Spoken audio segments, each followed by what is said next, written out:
ছড়িয়ে যাক কোরআনের শিক্ষা ঘরে ঘরে আমার এই আকাঙ্ক্ষা। আলহামদুলিল্লাহি রাব্বিল আলামিন ওয়াসসালাতু ওয়াসসালামু আলা সাইয়্যিদিল মুরসালিন আম্মা বা'দ ফাআউযু বিল্লাহি মিনাশ শাইতানির রাজীম বিসমিল্লাহির রহমানির রহিম। আসসালাতু ওয়াসসালামু আলাইকা ইয়া রাসূলাল্লাহ ওয়া আলা আলিকা ওয়া আসহাবিকা ইয়া হাবিবাল্লাহ। আসসালাতু ওয়াসসালামু আলাইকা ইয়া নবিয়াল্লাহ ওয়া আলা আলিকা ওয়া আসহাবিকা ইয়া নূরাল্লাহ।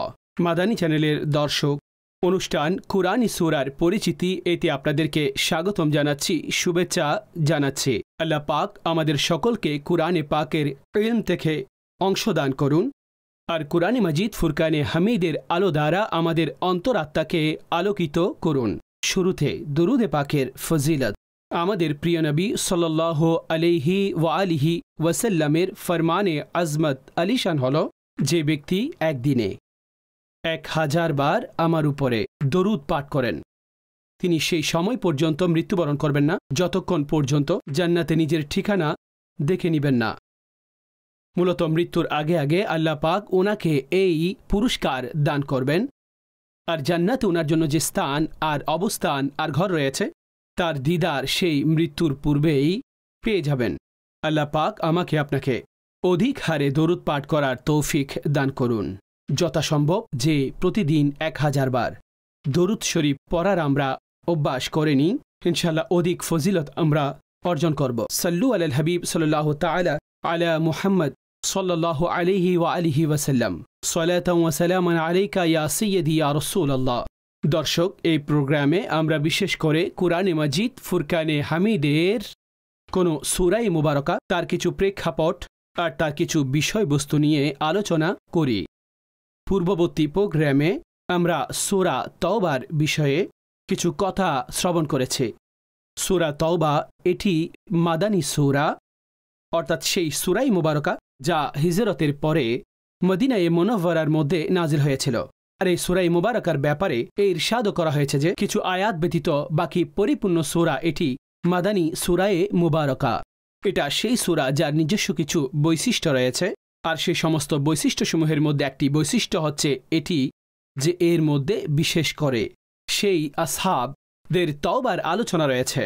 আর এই কারণে এই সূরাকে সূরা তাওবা বলা হয়ে থাকে, যে রাসূলুল্লাহ সাল্লাল্লাহু তাআলা আলাইহি ওয়া আলিহি ওয়াসাল্লাম কিছু সংখ্যক সাহাবীদের প্রতি কিছুটা অসন্তুষ্টি প্রকাশ করেছিলেন, আর ওনারা গাজওয়ায়ে তাবুকের মধ্যে উপস্থিত না হওয়ার কারণে, অর্থাৎ গাজওয়ায়ে তাবুকের বিষয়ে যখন একেবারে সবাইকে উন্মুক্ত হুকুম দেওয়া হয়েছিল যে যারা অসুস্থ রয়েছেন কিংবা মুখাপেক্ষী, যাদের কাছে পাথেয় নেই, অবস্থা নেই, কিছু এমন লোক যে যারা বৃদ্ধ হয়ে গেছেন, তো তাদেরকে তো সুযোগ দেওয়া হয়েছে, সুবিধা দেওয়া হয়েছে যে তারা যাবেন না, তারা অনুমতি পেয়েছিলেন। কিন্তু বাকিদের জন্য এই হুকুম ছিল যে তারা রাসূলুল্লাহ আলাইহিস সালামের সাথে সফর করে সেখানে যাবেন।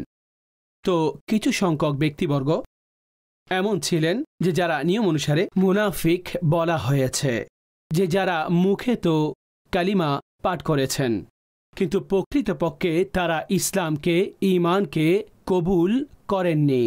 তো যখন অন্তর থেকে ইসলাম ঈমানকে কবুল করেননি, তো তারা প্রকাশ্যে তো নামাজ রোজার বিষয় এগুলোর মধ্যে তো তারা অন্তর্ভুক্ত ছিল, কিন্তু যখনই এমন কোনো বিষয় আসত, যুদ্ধ সংক্রান্ত কোনো বিষয় আসত, তো তারা একেবারে ব্যাকে চলে যেত এবং পিছু হটে চলে যেত, এবং তাতে তাদের পরিচয় পাওয়া যেত। অনুরূপভাবে অনেক সময় এমন হতো যে আল্লাহর রাস্তায় খরচ করতে হবে, এখন যেটা শুধুমাত্র মুখে বলা হতো যে তারা মুসলমান ছিল কিন্তু অন্তরে নয়, তো এমন বিষয়েও তাদের জানা যেত এবং তাদের হাতকে তারা সংকোচন করত কিংবা কিছুটা দিত। কিন্তু যখন তারা তাদের মুনাফিকদের সাথে যুক্ত হতো, অতঃপর এই আলোচনা করত যে তারা আমাদের কাছ থেকে কি বস্তু উসুল করছে কিংবা আমাদের কাছ থেকে ট্যাক্স উসুল করছে, তো বিভিন্নভাবে তারা সমালোচনাও করত। তো রাসূলুল্লাহ সাল্লাল্লাহু আলাইহি ওয়াসাল্লামের মজলিসে আসলে তো এমন মনে হতো যে একেবারে নরমাল সাধারণ মুসলমান, কিন্তু এটা তাদের প্রকাশ্য আমল ছিল আর মুখ পর্যন্ত বিষয়গুলো ছিল, কিন্তু অন্তরে এই বিষয়গুলো ছিল না। এই কারণে কুরআনে মাজিদ ফুরকানে হামিদের মধ্যে সূরা মুনাফিকুনের মধ্যে আল্লাহ পাক পরিপূর্ণ সেই মুনাফিকদের অবস্থা এবং অবস্থানকে বর্ণনা করে দিয়েছেন। আর এটাও বর্ণনা করে দিয়েছেন যে তারা মিথ্যাবাদী। ইরশাদ করলেন যে যখন এই মুনাফিকরা আপনার কাছে আসে এবং এটা বলে যে আমরা সাক্ষ্য দিচ্ছি আপনি আল্লাহর রাসূল, আল্লাহ জানেন আপনি আল্লাহর রাসূল, কিন্তু আল্লাহ সাক্ষী দান করেন যে তারা মিথ্যাবাদী। এখন তারা কি কারণে মিথ্যাবাদী ছিল? মূলত মুখ দিয়ে যা বলছিল সেগুলো তো ঠিক ছিল যে আপনি আল্লাহর রাসূল, কিন্তু তারা মুখ থেকে বলছিল, অন্তরের মধ্যে যেহেতু বিষয়গুলো মজুদ ছিল না, তো রব তাবারক ওয়া তাআলা অন্তরের গোপন বিষয়গুলো তিনি জানেন, তো তিনি এটা প্রকাশ করে দিলেন যে তারা এটা মুখ দিয়ে বলে, অন্তরে অন্য কিছু রাখে। অন্তর থেকে তারা কি? তারা মিথ্যাবাদী। অতঃপর তাদের নিদর্শনগুলো বর্ণনা করা হয়েছে। রাসূলুল্লাহ সাল্লাল্লাহু তাআলা আলাইহি ওয়া আলিহি ওয়াসাল্লাম এই মুনাফিকদের নিদর্শনগুলো বর্ণনা করে দিয়েছেন আর তাদেরকে মসজিদ থেকে বের করে দিয়েছেন। সে লোকেরা যে যাদের নিফাকের উপরে নিয়ম অনুসারে আল্লাহর পক্ষ থেকে ওয়াহিও এসেছিল, আর রাসূলুল্লাহ সাল্লাল্লাহু আলাইহি ওয়াসাল্লামের জাত এই দুনিয়ার মধ্যে সেই জাত ছিল যে যাকে এই পরিচয়ও আল্লাহ পাক এটা দান করেছেন। আর এটা বলা হয়ে থাকে আসল মুনাফিক। মুনাফিক ফিল আকিদা, আকিদার মধ্যে যাদের নিফাক অর্থাৎ মুনাফিকের বিষয়গুলো রয়েছে। তো এই লোকেরাও সেই যুদ্ধ থেকে তারা যায়নি এবং বিভিন্ন ধরনের বাহানা দিতে লাগলো। আর মুনাফিকদের এই অবস্থাকেও বর্ণনা করা হয়েছে এই সূরা তওবার মধ্যে। বিষয়টি এমন ছিল যে মসজিদে কুবা, এটা মদিনা শরীফে বানানো হয়েছে এবং প্রথম মসজিদ যা নির্মাণ করা হয়েছে। এখন মুনাফিক তারা এটা চাইতো যে ভাই কোনো এমন বিষয় যেন আমরা করতে পারি, আর আমরা মূলত যদি এমন একটি মসজিদ তৈরি করতে পারি যে যার কারণে এখানকার লোকদেরকে আমরা ভেঙে সেই মসজিদে নিয়ে যেতে পারি এবং তাদেরকে মুনাফিকি ঢেলে দিতে পারি, কুফরি এবং নিফাক ঢেলে দিব।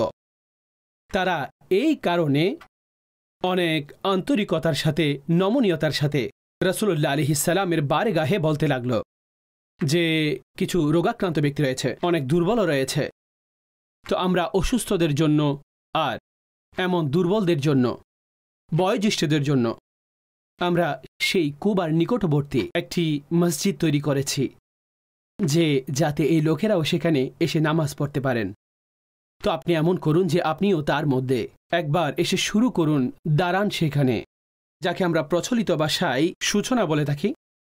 আপনি আসবেন, তো আপনি নামাজ পড়ুন। তো এইভাবে অর্থাৎ আমাদের সেই মসজিদ শুরু হয়ে যাবে। তো তারা এইভাবে রাসূলুল্লাহ সাল্লাল্লাহু আলাইহি ওয়াসাল্লামের বারগাহে তাদের এই বিষয়টি উত্থাপন করল এবং আরজি পেশ করল। তো যখন নবী পাক আলাইহিস সালামকে তারা এসে বলল যে আপনি কিয়াম করুন, এসে নামাজ পড়ুন, তো হুজুর সাল্লাল্লাহু আলাইহি ওয়াসাল্লাম বললেন যে এখন তো আমি একটি মহান একটি বিষয়ে অর্থাৎ তাবুকের বিষয় নিয়ে সফরের মধ্যে যাচ্ছি, কিন্তু যখন আমি পুনরায় ফিরে আসব আল্লাহর নির্দেশ হলে আমি সেখানে নামাজ পড়াবো। এখন রাসূলুল্লাহ আলাইহিস সালাম তাদের এটা বলে দিলেন।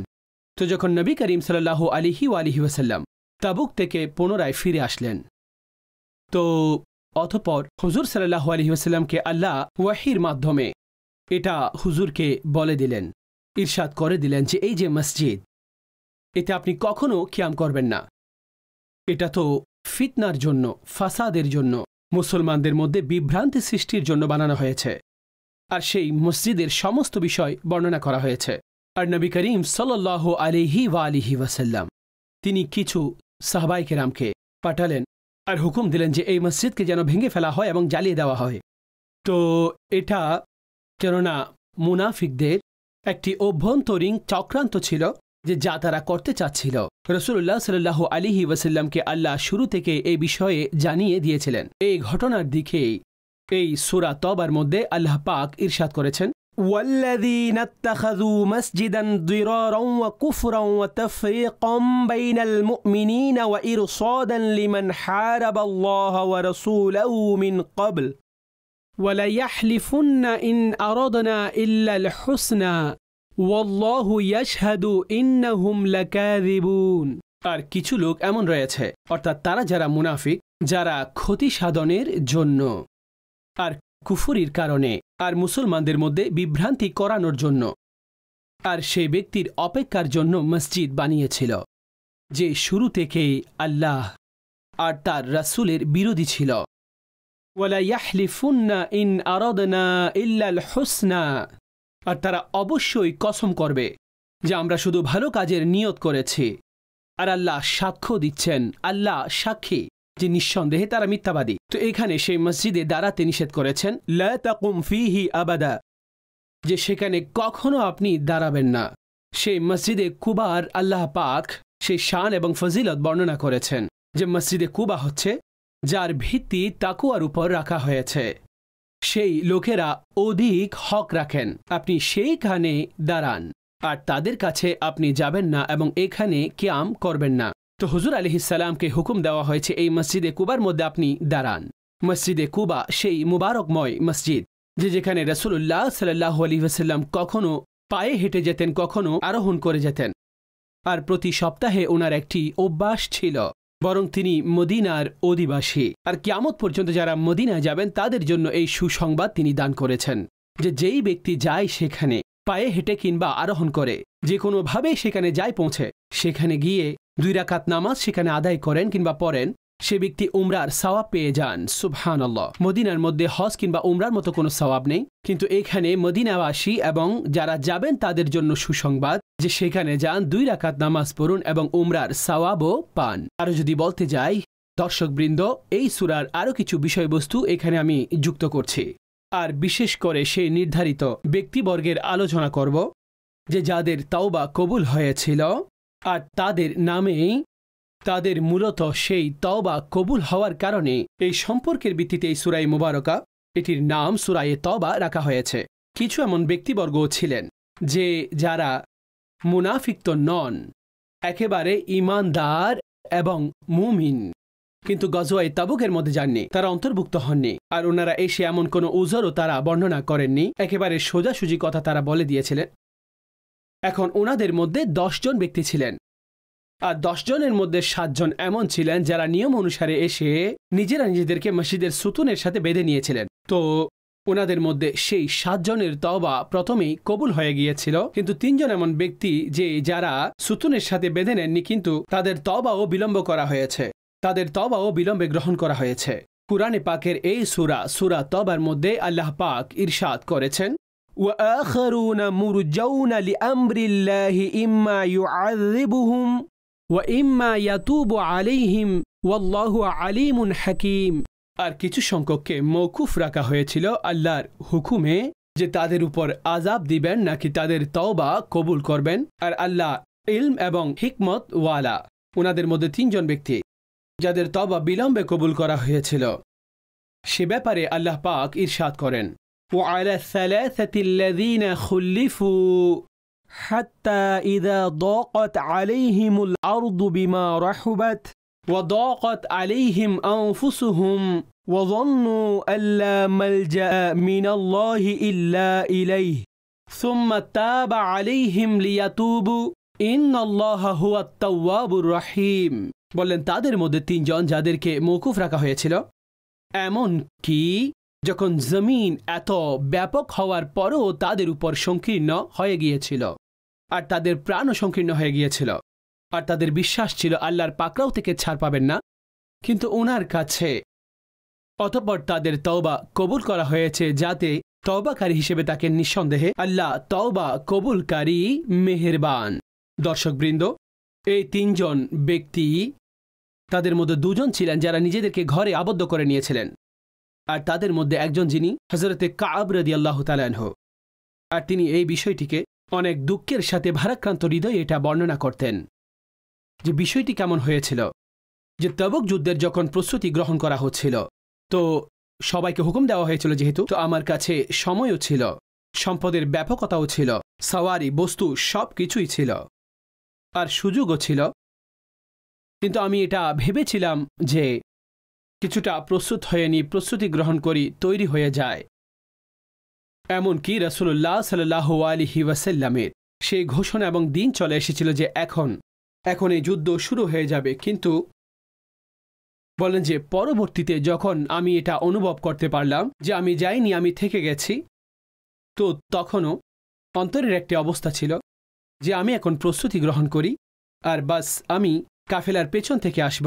তো সাধারণ ক্ষেত্রে বড় বড় যেগুলো কাফেলা হয় সেগুলো থেমে থেমে মধ্যখানে কিছুটা অবস্থান করা, প্রয়োজনীয় বিষয় নামাজ রয়েছে, অন্যান্য বিষয় আদিও, তো আমি মিলিত হব। আমি একলা থাকলে আমি তাদের সাথে মিলিত হয়ে যেতে পারবো। তো তো এমন করে কিছুটা সময় অতিবাহিত হলো, আর পরিশেষে এমন হলো যে দিন অতিবাহিত হয়ে গেল আর আমি যেতে পারলাম না। যখন রাসূলুল্লাহ আলাইহিস সালামের কাফেলা সেখানে পৌঁছালো, তাবুকের সেই জায়গায়, তো হুজুর জিজ্ঞেস করলেন যে কাবকে দেখা যাচ্ছে না, কাব কোথায়, কাবকে দেখা যাচ্ছে না। তো সেখানে কেউ ওনার ব্যাপারে এমন নেতিবাচক কথা বলে ফেললে সাথে অন্য সাহাবীরা নিষেধ করলেন, কাবের ব্যাপারে এভাবে বলো না, কাব এমন হতে পারে না। রাসূলুল্লাহ আলাইহিস সালাম কিছুই বলেননি, একেবারে চুপ ছিলেন। এমনকি হুজুর আলাইহিস সালাম যখন পুনরায় ফেরত আসলেন, এখন বিভিন্ন লোকেরা চলে আসলো আর তারা নিজেদের ওজর পেশ করতে লাগলো যে আমি এই কারণে যাইনি, আমি এই কারণে যাইনি, আমি এই কারণে যাইনি। হযরতে কাবের হৃদয়ে উপলব্ধি হলো যে আমি গিয়ে কি বলবো, আমি বলতেও সামর্থ্য রাখি না, অর্থাৎ বলার ক্ষেত্রে কিছু উপস্থাপনের ক্ষেত্রে সে যোগ্যতা আমার কাছে নেই, কারণ তিনি আল্লাহর নবী। আমি কিভাবে এমন কোনো কথা বলে দিব যেটা মূলত সত্যি কথা নয়। তো এটা সর্বোপরি এই অবস্থা নিয়ে রাসূলুল্লাহ আলাইহিস সালামের বারেগাহে হাজির হলেন। তো যখন তিনি নবী পাক সাল্লাল্লাহু আলাইহি ওয়াসাল্লামের কাছে হাজির হলেন, তো তিনি গিয়ে সালাম আরজ করলেন। তো তিনি নিজেই বলছেন, রাসূলুল্লাহ আলাইহিস সালাম হাসলেন কিন্তু অসন্তুষ্টিমূলক। প্রত্যেক ব্যক্তি এই অবস্থা সম্পর্কে অবগত যে সামনের সেই ব্যক্তি, ওনার হাসাটাও কোন নিয়মে, কোন পদ্ধতিতে। তো রাসূলুল্লাহ আলাইহিস সালাম মুচকি হাসলেন কিন্তু অসন্তুষ্টিমূলক। তো বললেন যে আমি বললাম, ইয়া রাসূলুল্লাহ সাল্লাল্লাহু আলাইহি ওয়াসাল্লাম, আমি মুনাফিক নই, আমার মধ্যে নিফাক নেই, ঈমানদার আমি। আর আপনি সাল্লাল্লাহু আলাইহি ওয়াসাল্লাম আমার কাছ থেকে মুখ ফিরিয়ে নিলেন, অর্থাৎ রাসূলুল্লাহ আলাইহিস সালাম কথা বললেন আর মুখ ফিরিয়ে নিলেন, অর্থাৎ অন্যদিকে ফিরে গেলেন। অতঃপর তিনি বলতে লাগলেন। তো হুজুর আলাইহিস সালাম কাছে ডাকলেন আর জিজ্ঞেস করলেন যে কেন যাওনি তাবুকের যুদ্ধে, কেন আসনি? তো বললেন যে ইয়া রাসূলুল্লাহ আলাইহিস সালাম, আমি জানি আপনাকে সত্যিকার কথা আমাকে বলতে হবে। আমি যদি দুনিয়ার কোনো বাদশার নিকটে থাকতাম তাহলে আমি যে কোনো কিছুই বলে দিতাম, আমার বলারও শক্তি রয়েছে, কিন্তু আপনি আল্লাহর নবী এবং রাসূল, আমি আপনাকে সত্য বলবো, আর আমার এই ভয় রয়েছে আপনি অসন্তুষ্ট হবেন। তো তিনি সত্যি বলে দিলেন যে কোনো ওজর ছিল না, কোনো প্রতিবন্ধকতা ছিল না। এমনকি রাসূলুল্লাহ সাল্লাল্লাহু আলাইহি ওয়াসাল্লাম চেহারা মুবারক ফিরে নিলেন, অর্থাৎ অসন্তুষ্টি প্রকাশ করলেন।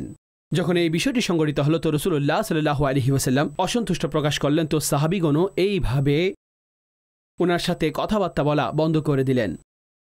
তো তিনি বলতে লাগলেন, আমি তো নিজেকে ঘরে আবদ্ধ করে নিলাম, মূলত আমি সেই সময়ও মসজিদে আসতাম আর আমি এসে প্রথম কাতারে বসতাম এবং হুজুর আলাইহিস সালামকে আমি দেখতে থাকতাম। তো আমাকে দেখে তিনি মুখ ফিরিয়ে নিতেন। দর্শকবৃন্দ, এই অবস্থা একটু মনোযোগ দিন। আর এটা 2-4 দিনের কোনো বিষয় ছিল না। তিনি নিজেই বলতেন যে মদিনার অধিবাসী, আমার আত্মীয়, আমার আপনজন সবাই আমার কাছ থেকে মুখ ফিরিয়ে নিয়েছিল।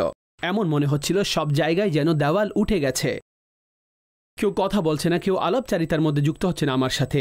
এটা এক ধরনের অসন্তুষ্টির প্রকাশ ছিল। আর দিন অতিবাহিত হতে লাগলো। কোরআন ইরশাদ করছেন, জমিন অনেক প্রশস্ত কিন্তু তার উপর সংকীর্ণ হয়ে গিয়েছিল, ওনার জন্য সংকীর্ণ। 50 দিন অতিবাহিত হয়ে যাওয়া, 50 দিন, 40 আর কিছু রেওয়ায়েত অনুযায়ী 50 দিন, এইভাবে তিনি কাটিয়েছেন। অতঃপর তিনি বলতে লাগলেন যে আমি এইভাবে দিন অতিবাহিত করতে লাগলাম। এমনকি একজন ঈসাই বাদশাহ দেখে একটি পত্র পেলাম যে তোমার নবী তোমার উপরে অসন্তুষ্ট, তুমি আমার কাছে চলে আসো, আমি তোমাকে এটা অফার করছি, এটা অফার করছি, উৎসর্গ হন। তিনি বলছেন যে আমাকে দুনিয়ার লোভলালসা এগুলো দেওয়া হচ্ছে। সে চিঠি ছিঁড়ে ফেললাম, জ্বালিয়ে ফেললাম আর নিজেই এমন অবস্থায় থাকলাম। এমনকি তিনি বলতে লাগলেন যে যখন 50 দিন অতিবাহিত হয়ে গেল, সকালবেলা আর আমি আমার ঘরের ছাদে আরোহণ করলাম আর অনেক গাম্ভীর্যতার সাথে, এত বিশাল জমিন আমার জন্য সংকীর্ণ হয়ে গিয়েছিল। তো এই অবস্থায় একজন আহ্বানকারী, যিনি আহ্বান করেন, তিনি আহ্বান করতে গিয়ে আর জোরে আওয়াজ করতে করতে বলতে লাগলেন, কাব সুসংবাদ, কাব সুসংবাদ। তখন আমি কাঁদতে শুরু করলাম। যে সুসংবাদ ছিল যে আমার তওবা কবুল হয়ে গেছে। আমি সিজদায় লুটে পড়লাম, চোখের পানি বের হলো আর আমি রাসূলুল্লাহ আলাইহিস সালামের বারেগাহে উপস্থিত হলাম। হযরতে আবু তালহা রাদিয়াল্লাহু তাআলা আনহু সেই ব্যক্তি যিনি সর্বপ্রথম আমার সাথে সাক্ষাৎ করেছিলেন। আর এই সাক্ষাৎ আর ওনার মুবারকবাদ আমার সবসময় মনে ছিল। আমি রাসূলুল্লাহ আলাইহিস সালামের বারগাহে হাজির হলাম। তো হুজুরের চেহারা মুবারক আনন্দ উদ্ভাসিত ছিল। তিনি সেই সময় অনেক আনন্দ চিত্তের সাথে ছিলেন, আর হুজুরের চেহারা মুবারক চমকপ্রদ ছিল আর হাস্যোজ্জ্বল। আর তিনি আমাকে মুবারকবাদ দিলেন, আর আমি বলতে লাগলাম, ইয়া রাসূলুল্লাহ আলাইহিস সালাম, আমার তওবা আল্লাহ কবুল করে নিয়েছেন। এই আয়াত রাসূলুল্লাহ আলাইহিস সালাম ওনার কাছে বর্ণনা করতে লাগলেন, আর উনি ওনার তওবা কবুলের এই সুসংবাদ প্রাপ্ত হওয়ার পরে আর এই সুসংবাদের কারণে নিজের সমস্ত সম্পদ আল্লাহর নামে সাদকা করে দিলেন, বারগাহে রিসালতে পেশ করলেন। তো তিনি সেই সৌভাগ্যবান যার তওবার আলোচনা কুরআনে পাকের মধ্যে এই সূরা তওবার মধ্যে রয়েছে। আর এই তওবা রাসূলুল্লাহ সাল্লাল্লাহু আলাইহি ওয়াসাল্লাম যদি চাইতেন নিজেই বলে দিতে পারতেন, কিন্তু তিনি এটা বিলম্ব করেছেন যাতে আল্লাহ তার তওবাকে বর্ণনা করেন। হুজুর আলাইহিস সালাম তো নিজেই মুমিনদের উপরে ভালোবাসা এবং অনুগ্রহকারী। এই সূরা তওবা অনেক সুন্দর এবং সুন্দর আয়াতে মুবারকা, যেটা আপনি ওয়াজিফা বানিয়ে নিন। দর্শকবৃন্দ, প্রত্যেক নামাজের পরে পাঠ করুন। লাকাদ জাআকুম রাসূলুম মিন আনফুসিকুম আজিজুন আলাইহি মা আনিতুম হারিসুন আলাইকুম বিল মুমিনিনা রাউফুর রহিম।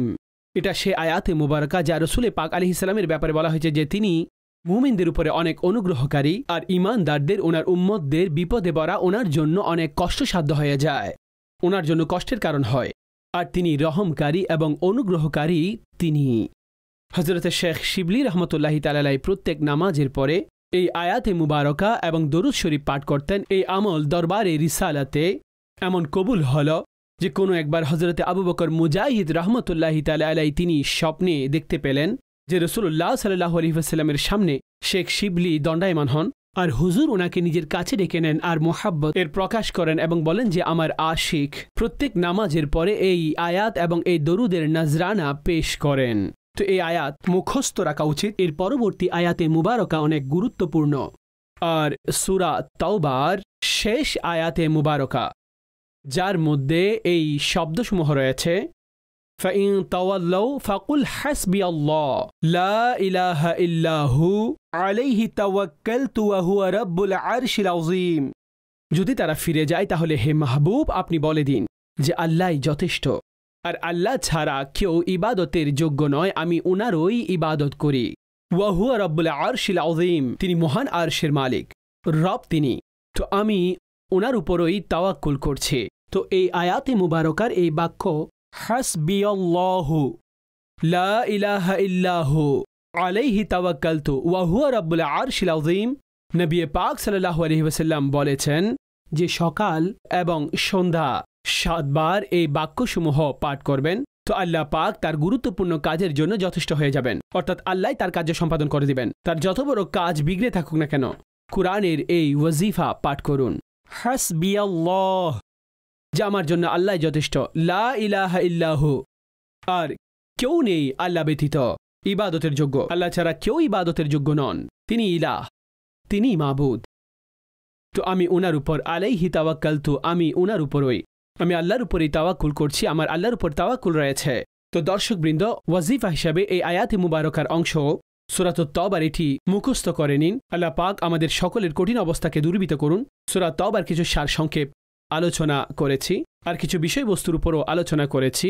ইনশাআল্লাহ পরবর্তী প্রোগ্রামে আপনারা সূরা ইউনুসের আলোচনা শুনবেন, আলোচনা করা হবে। আল্লাহ পাক আমাদেরকে বলার তৌফিক দান করুন। আমিন বিজাহিন নবিল আমিন সাল্লাল্লাহু আলাইহি ওয়া আলিহি ওয়াসাল্লাম। ছড়িয়ে যাক কোরআনের শিক্ষা ঘরে ঘরে, আমার এই আকাঙ্ক্ষা।